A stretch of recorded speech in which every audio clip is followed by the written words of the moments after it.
Hello, everybody. My name is Stephen Allinson, and I'm delighted to be presenting this MBL webinar together with my good friend, Stephen Cowan, owner, director of Ewell & Kyle Limited. Now, Stephen and I today are going to be sharing with you a webinar entitled Debt Recovery, the English and Scottish Jurisdictions Compared. And MBL thought it would be a good opportunity for those of us who practice in England to learn something about the Scottish jurisdiction and vice versa, because certainly in debt recovery, you may well have debts out of your jurisdiction that you want to collect. And jurisdiction is an extremely complex subject. So I will give you the headlines here.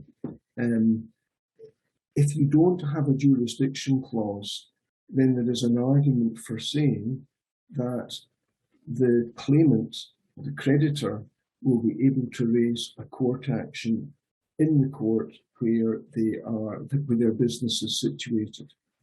So not having a jurisdiction clause is by no means fatal. However, if you have a jurisdiction clause, and this essentially is the punchline, if the jurisdiction clause were to say that the English courts have jurisdiction in relation to the matter, that could still open the way for a Scottish court action to be raised.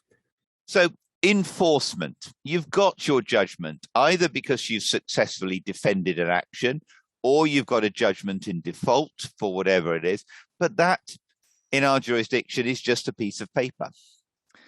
It's a piece of paper that will be powerful to some extent in that the debtor will have a registration of his judgment or her judgment against them. So therefore, in terms of credit references, it affects it, but it hasn't got you money.